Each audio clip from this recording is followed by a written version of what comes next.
Esterilidad, un 15 a 20% con un episodio de EPI. Mira, con un episodio de EPI, 15 a 20. Sí, por eso necesitamos dar tratamiento empírico inmediatamente. No sé si me dejo entender. Yo tengo la sospecha clínica, no la voy a mandar a hacer ecografía. La pobre paciente quizás no tenga para la ecografía, venga después de 2 o 3 días y la enfermedad avanza, no sé si me dejo entender. Y la posibilidad de secuela es mayor, ¿comprende? A más tiempo, mayor posibilidad de secuela. Embarazo ectópico, 4 a 10 veces mayor riesgo. Dolor abdominal pélvico crónico, 20% de los casos. O sea, de cada 10 mujeres que hacen EPI, 2 se pueden quedar con dolor pélvico crónico pese al tratamiento. Y son las que están yendo de consultorio en consultorio, en consultorio, en consultorio. Les dan todos los tipos de antibióticos. El germen ya lo erradicaron, ya no hay germen ya. Pero ya quedó con el dolor, no sé si me dejo entender. Tienes que hacer manejo del dolor. Predisposición a recurrencia, 25% con un episodio más de EPI. La mortalidad es rara por EPI, ¿no? Menos del 8% ruptura tobovárica, peritonitis difuso y embolia séptica. Muy bien. Acabamos con este cuestionario y entramos al break. 18. La vía más frecuente de llegada a los bacilos tuberculosos, al aparato genital es la... Estoy haciendo preguntas de tuberculosis porque no hemos tocado el tema de la tuberculosis. Es poco frecuente que les tomen el examen, pero les hago algunas preguntitas para que tengan puntualmente. Porque todo lo demás de EPI lo van a contestar. Acá es la hematógena, muy bien, la D. Es más, puede haber pacientes que tengan placas normales de pulmones y pueden tener su peritonitis, su tuberculosis pélvica, por si acaso. Son correctas excepto una. Bueno, ya sabemos que se produce por diseminación hematógena, sí. El método diagnóstico más adecuado es el microlegrado uterino, sí. Son pacientes que vienen por dolor, por leucorrea, le hacen un legrado y lo mandan a estudiar y encuentran el calcio. No sé si me dejan la anatomía patológica. ¿Es causa frecuente de esterilidad de la mujer? Sí. ¿Puede cursar con radiografía de tórax normal? Sí. ¿Requiere tratamiento más prolongado que la pulmonar? No, es el mismo esquema. ¿Ya? La clave es la B. ¿Cuál es el órgano que se afecta con mayor frecuencia en la tuberculosis genital? La trompa. Perfecto. Por eso. ¿Cuál es la molestia más común de la EPI aguda? La E. Muy bien.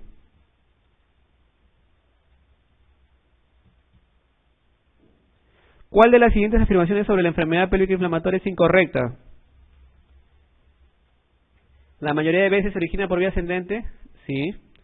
Para el diagnóstico es imprescindible la toma de cultivo por laparoscopía. ¿La promiscuidad sexual incrementa el riesgo de padecer la enfermedad? Sí. ¿Puede tener como secuela esterilidad? También. ¿Los gérmenes causantes más frecuentes son la Neisseria y la clamidia? Cierto.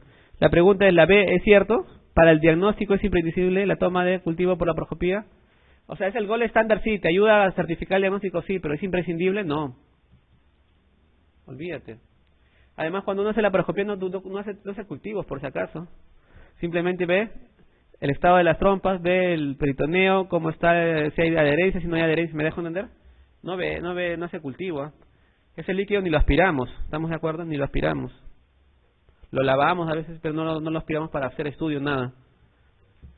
Entonces, doctor, ¿cómo hacen el diagnóstico de esos gérmenes? Ah, ya, por estudios de inmunofluorescencia, ¿entiendes? O estudios de sonda de DNA o cómo se llama de PCR, no sé si me comprende. Ya. De los agentes que se mencionan a continuación, uno se ha encontrado relacionado casi exclusivamente a la EPI asociada al DIU. Acá quiero aclarar una cosa. A ver. Al DIU lo han maltratado injustamente. No, que sí, por el DIU yo tengo la EPI. Disculpe, señora, usted no tiene EPI por el DIU. El DIU no le eche la culpa.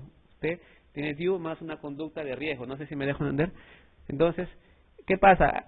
Las pacientes usuarias de DIU que daban positivo para EPI generalmente tenían conducta de riesgo. No sé si me dejo entender lo que le he mencionado. Entonces, si yo separaba ese tipo de pacientes y ponía el DIU a pacientes que no tenían conducta de riesgo, muchas de ellas no hacían EPI, no sé si me dejo entender. Entonces la EPI no es causante de DIU.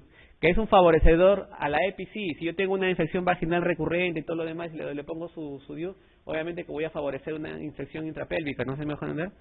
¿Comprenden? Pero el DIU no es el que por sí lleve a la... Entonces yo a esa paciente que tiene infecciones recurrentes primero la trato antes de ponerle un DIU, no sé si me dejo entender. Acá la clave es la A, actinomyces israeli.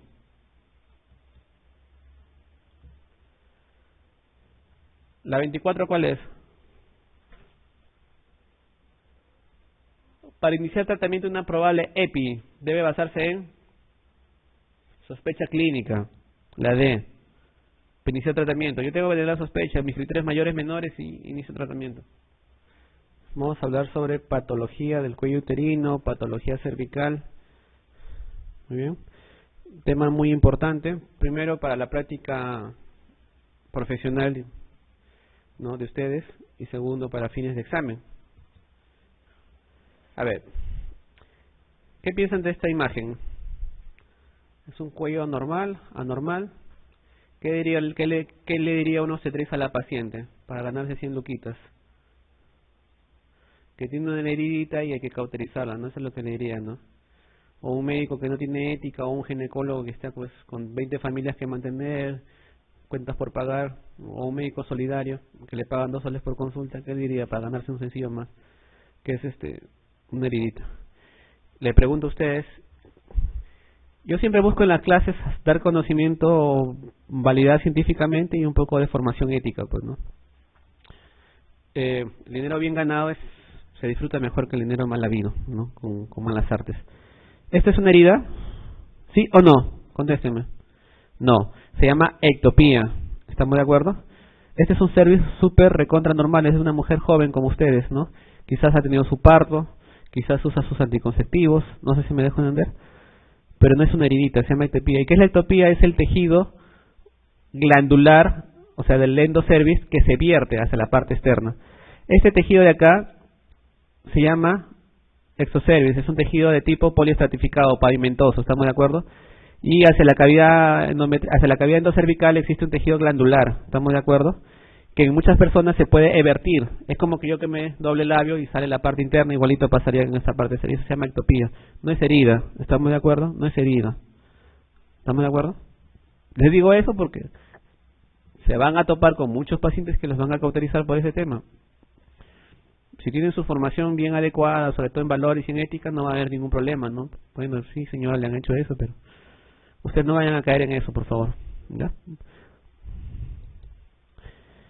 En el exocervix existe de forma fisiológica la invasión de tejido cervical en la zona de transición.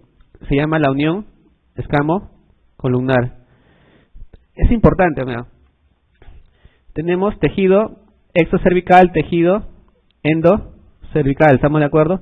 Y esa unión de tejido endo con exo se llama unión escamo-columnar o zona de transición, ¿estamos de acuerdo? Ahora, existe una zona de transición original cuando tienen 12, 13 años, ¿estamos de acuerdo? Y una zona nueva que se va a dar después cuando inician la actividad hormonal, o sea, la pubertad, cuando inician la actividad estrogénica, cuando inician la actividad sexual y todo lo demás.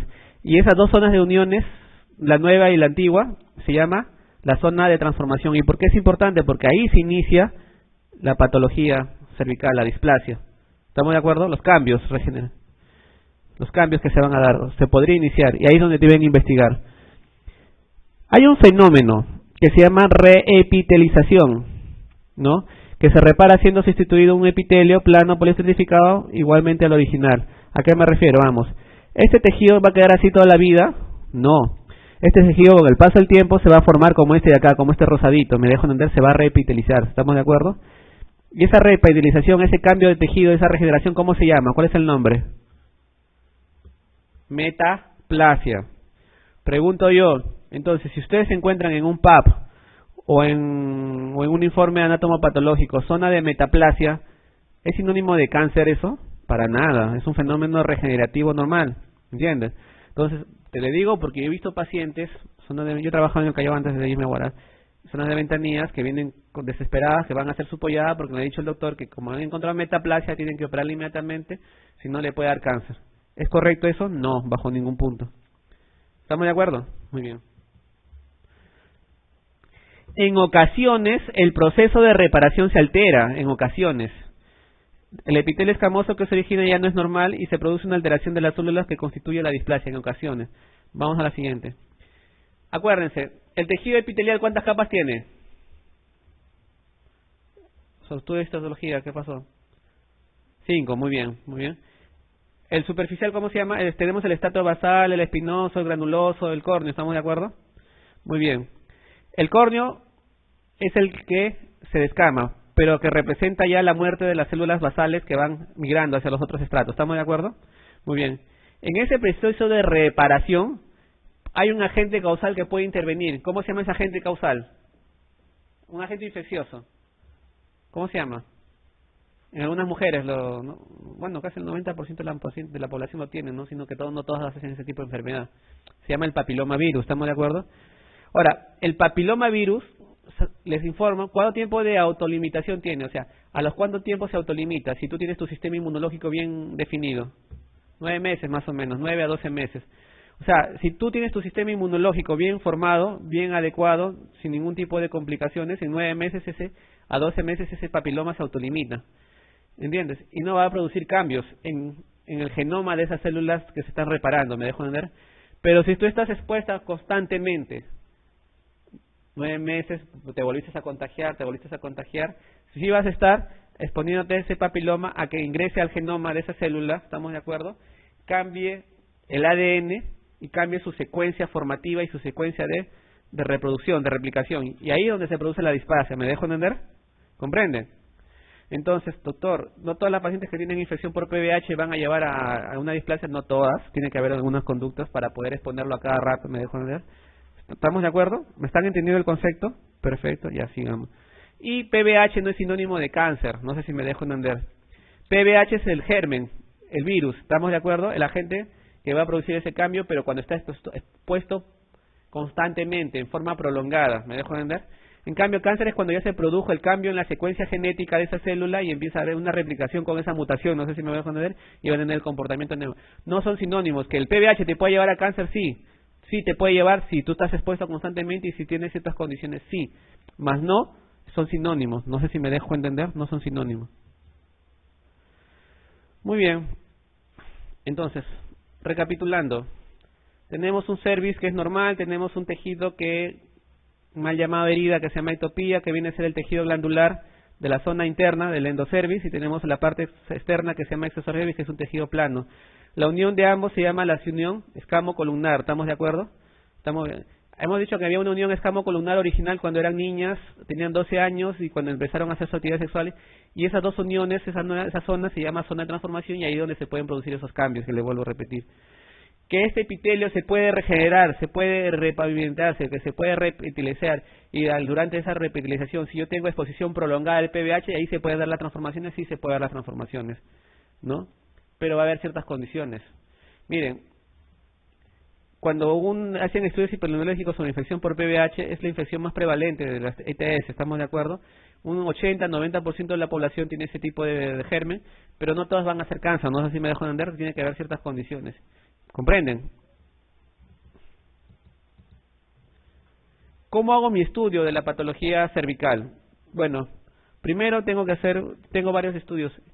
¿Cuál es el estudio por antonomasia de cribaje, de screening, ¿no? Para detectar algún tipo de anomalía a nivel de las células cervicales? El PAP, ¿no? Menospreciado por los médicos particulares. No, que el PAP no sirve. Pero, un momentito. Nadie se ha dicho que el PAP es diagnóstico. Nadie te ha dicho que el PAP tiene alta accesibilidad, pero es una prueba barata, fácil de utilizar y que se puede aplicar en poblaciones generales y que tiene un tiempo de vida, por eso se hace todos los años, ¿entiendes? Por lo mismo que no tiene mucha sensibilidad, ¿comprenden? ¿Saben la última recomendación? No sé si les pueden tomar de la COG, a partir de qué edad se hace el PAP, a pesar de que hayan iniciado su edad sexual tempranamente. Dice que con factores de riesgo a partir de los 21 años. ¿Entiendes? La recomendación en la COG. Y sin factores de riesgo, adivinen a partir de qué edad. 30 años. Se lo han leído, ¿no? Entonces dicen recomendación de la ACOG, A-C-O-G, para toma de PAP. ¿Estamos de acuerdo? Porque se han visto que produce mucho estrés en adolescentes, que muchas veces salen negativos, no llevan ninguna condición clínica importante, me dejo entender. Y por lo tanto se ha visto que más útil es a partir de los 21 con factores de riesgo y a partir de los 30 sin factores de riesgo. No sé si me comprende. Y ya vamos a ver cuáles son los factores de riesgo. ¿Ah? Dicen hasta 5 años después de terminar tu última relación sexual. No sé si me dejo entender. ¿Ya? La mayor prevalencia de cáncer de cuello uterino es en la tercera, cuarta década y entre la quinta y la sexta. No sé si me dejo entender. He tenido pacientes de 65 años con cáncer de cuello uterino. No sé si me dejo entender. Depende de tu actividad sexual. No sé si me dejo entender. Si tu relación sexual la tuviste a los 50, tu última, puedes tomar hasta 5 años después, no sé si me dejo entender. ¿Comprende? Hay mujeres que dejan de tener actividad sexual tan jóvenes, no sé, porque enviudan, por creencias religiosas o bueno, o por otros motivos, no vamos a discutir eso. Como hay que mujeres que he visto pues que tienen su actividad sexual hasta un día antes de morirse, no sé si me entienden. Entonces es variable, ¿no? ¿Comprenden? Es variable. Pero le digo, la media del cáncer de cuello es entre la tercera y cuarta década para uno y la quinta y sexta década. Segundo, para que se produzca esa transformación que llega a cáncer han tenido que pasar años, no es de la noche a la mañana, ¿entiendes? De ahí la utilidad del PAP de hacerlo todos los años, pero de acuerdo a los ciertos parámetros. Entonces no hay que menospreciar el PAP. Ahora, el problema es que la técnica sea inadecuada para tomar el PAP es otra cosa, no sé si me dejo entender. Entonces, lo que se ve acá, miren esta lámina para lo que es la toma del PAC es colocar el espéculo y ver con el cito cepillo o con la espátula la unión escamo-columnar, ahí donde tengo que hacer mi raspadito, no sé si me dejo entender, en la unión escamo-columnar. En este caso se ve acá, miren, fíjense cómo llega la espátula del cepillo, se mete un poco al orificio externo, ¿estamos de acuerdo? Llega a la zona glandular y ahí empieza se recomienda que sí no haya sangrado para realizar el PAC, o sea, un PAC nunca se debe realizar con sangre, ¿me dejo entender? Nunca, ¿comprenden? Y el PAC es una prueba citológica o histológica. Citológica, muy bien. Lo que hace es tratar de captar de esas células anormales que se pueden descamar producto del fenómeno regenerativo. No sé si me dejo entender. Vamos. Les vuelvo a repetir, de la base hacia el estrato córneo se van a eliminar células, ¿estamos de acuerdo? Se van a descamar. Esas células que se van descamando es lo que trata de captar el PAP. Y de alguna de esas células ver si tiene algún tipo de anormalidades, tanto en su núcleo como en su citoplasma, que te puedan pensar que hay una transformación anómala, no sé si me dejo entender, ya que hay algún tipo de mutación que se va a manifestar citológicamente. ¿Comprende? Ahora, el PAP no es diagnóstico, es de cribaje, ¿entiendes? Entonces, si un PAP te sale anormal, no se dice diagnóstico, sino se dice resultado de PAP anómalo. Y para eso hay un esquema de conducta de manejo. Me dejo entender cuando el resultado es anómalo. O sea, si yo tengo un PAC con un resultado distinto al normal, no le voy a decir, señor, usted tiene cáncer. Eso no es correcto, no es ético. ¿Me dejo entender? ¿Sabe qué, señora? Le han hecho el PAC y ha salido un resultado anómalo. ¿Entiendes? Y con producto de ese resultado anómalo tiene que hacerse otra prueba diagnóstica para confirmarlo o descartarlo. No sé si me dejo entender.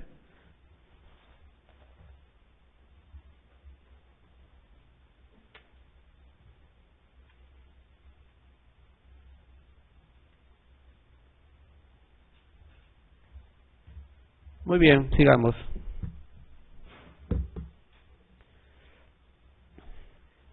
El Papanicolau normal puede tener varias formas, varios resultados. Ahí vamos. Uno, le llaman el lascus. Doctor, ¿qué es el lascus? Ya, es células escamosas de origen incierto. ¿Entiendes? ¿A qué me refiero? El patólogo no te determina si es normal o anormal. Dicen, no, yo no te puedo determinar porque tiene algunas características de que son células normales y algunas características normales. Entonces, no me inclino ni para lo malo ni para lo no malo. Entonces digo que es ASCUS, de origen incierto, así le llaman. Entonces, muy bien. Entonces, cuando yo tengo un ASCUS, porque van a ver en algunos momentos ASCUS es células epiteliales de origen incierto, epiteliales escamosas de origen incierto, lo que van a hacer es hacerle un test de PBH. O sea, a esa paciente le hacen lo mismo que el PAC, parecido, separan y le ponen un líquido de conservación y le van a una prueba de PCR. No sé si me dejo entender. Prueba de cadena rápida de polimerasa para detectar DNA de PBH. ¿Estamos de acuerdo? ¿Ya? Y si es positivo para alto riesgo, lo paso recién a la colposcopía. Vamos a ver después qué es colposcopía. Voy a hacer una clase de colposcopía. Yo creo que ninguna academia enseña lo que es colposcopía, al menos. Y si es negativo, repiten el PAC en 12 meses. ¿Estamos de acuerdo? Si es negativo, repiten el PAC en 12 meses. Si te sale un ASCH, que es parecido al ASCUS, pero acá son células epiteliales de origen glandular incierto, se refiere de frente al colposcopista. ¿A qué me refiero? Acá te van a salir células epiteliales escamosas, o sea, te salen del epitelio pavimentoso, pero que lo determinan de origen incierto. En cambio, acá tú vas a encontrar células de origen endocervical, ¿no? Que pueden ser, que tienen características no buenas y malas, inciertas. Entonces mejor lo mando al colposcopista. El águlo son células glandulares de origen incierto. Lo mando al colposcopista para que le haga biopsia endocervical, o sea, curetaje. Y si es paciente mayor de 35 años, tiene debería hacerle una biopsia endometrial. Si sale una lesión intraepitelial escamosa de alto grado, le van a referir al colposcopista. ¿Entiendes? Un LIE de alto grado que le llaman. Si han escuchado ese, no ese término, LIE de alto grado, perfecto. Sino que acá está en inglés. Y si es un LIE de bajo grado, lo mando al colposcopista, excepto si me sale un bajo grado en una mujer adolescente, en una gestante o una posmenopáusica, ni siquiera la toco a esa paciente, ya no le hago nada, le espero hasta el próximo año para tomarle un PAP. ¿Entiendes? ¿Les quedó claro ese concepto? El bajo grado solamente es útil en mujeres mayores de 21 años que no sean gestantes y que no estén en etapa de menopausia. No sé si me dejo entender. Ahí se lo manda el colposcopista. ¿Y por qué no en la gestante? ¿Por qué no en la adolescente? ¿Y por qué no en la mujer posmenopáusica? En la adolescente y en la gestante tiene alta actividad mitótica. No sé si me dejo entender esas células cervicales. ¿Estamos de acuerdo? Y puede confundirse al momento del patólogo, decir que no veo mayor implicancia en seguimiento a largo plazo. Y la posmenopáusica más bien hay atrofia del epitelio, hay descamación y ahí esa atrofia te puede dar un falso positivo o te puede dar un resultado anómalo que no revierte mayor cuando te sale bajo grado, acuérdense, bajo grado, pues si te sale alto grado, sea cual sea la edad, sea cual sea el grupo etario, sea cual sea la paridad, sea cual sea el estado de gravidez, sí tiene que ir al colposcopista, alto grado, ¿entienden?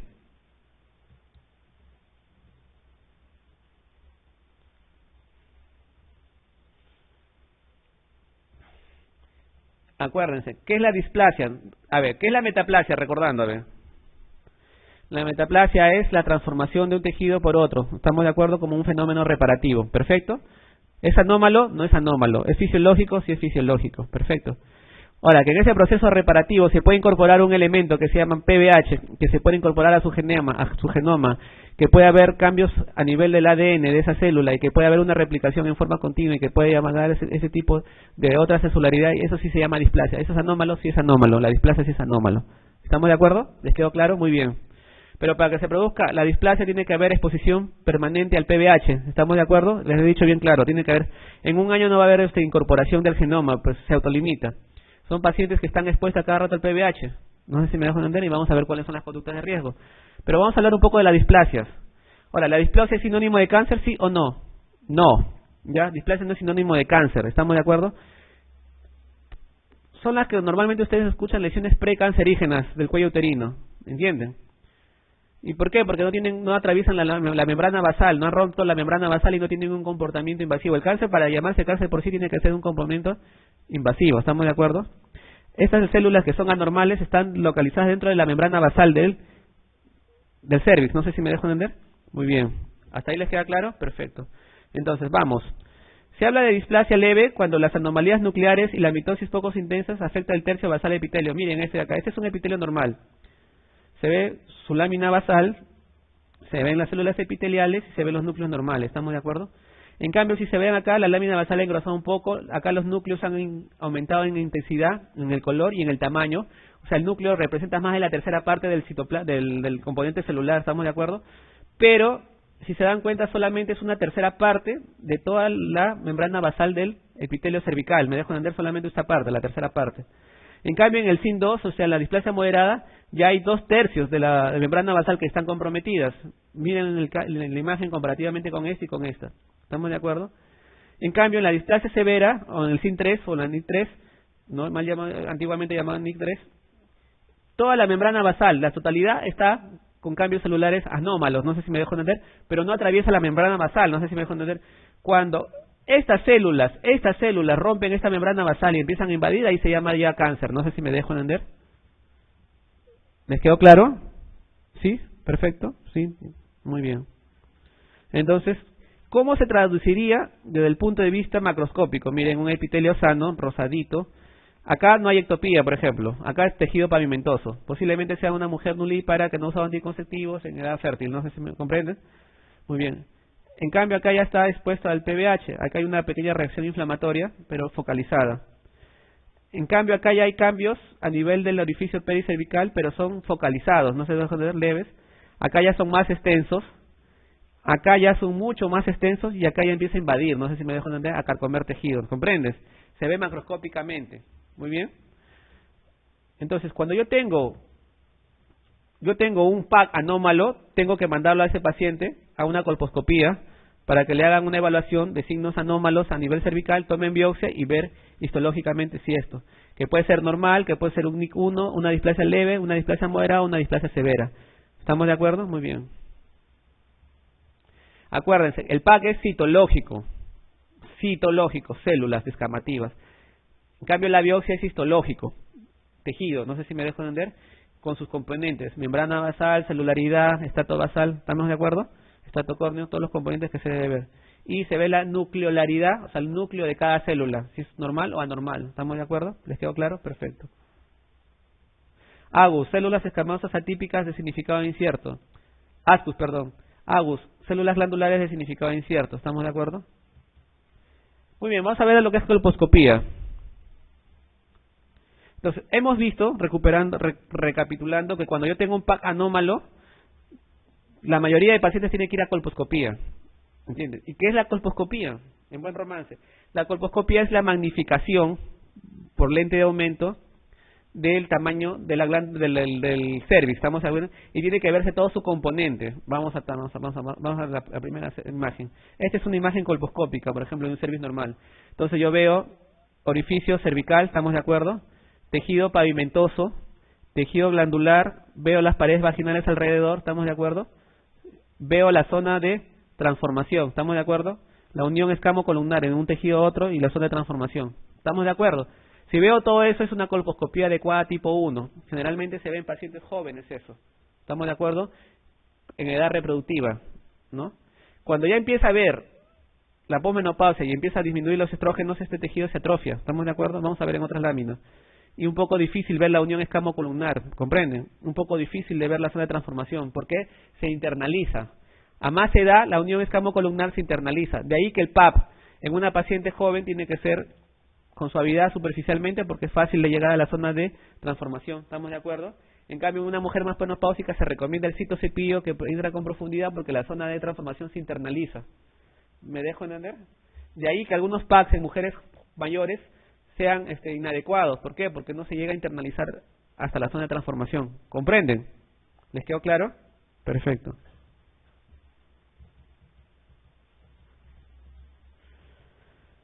Ahora, la colposcopía es operador dependiente.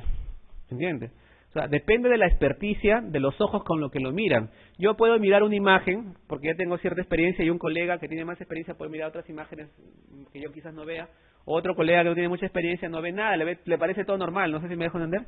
Entonces la colposcopía requiere entrenamiento, ¿entiendes? Requiere entrenamiento. Y tienes que saber cuál es un cervix normal y cuándo es un cervix que es anormal, que tengo que yo tomar biopsia, no sé si me dejo entender. Entonces tú te vas entrenando. Por ejemplo, para operar una cesárea, por lo menos, para considerarte que sabes hacer una cesárea, tienes que hacer unas 300 cesáreas, por lo menos. ¿Entiendes? ¿Me dejo entender? Igual, para saber colposcopía tienes que hacer por lo menos unas 1000 colposcopías en tu récord, no sé si me dejo entender. ¿Comprenden? Y yo tengo que buscar lesiones anómalas. Entonces vamos. ¿Qué son lesiones anómalas? Son lesiones que normalmente no se presentan justamente en eso y que te traducen posiblemente un resultado histopatológico malo.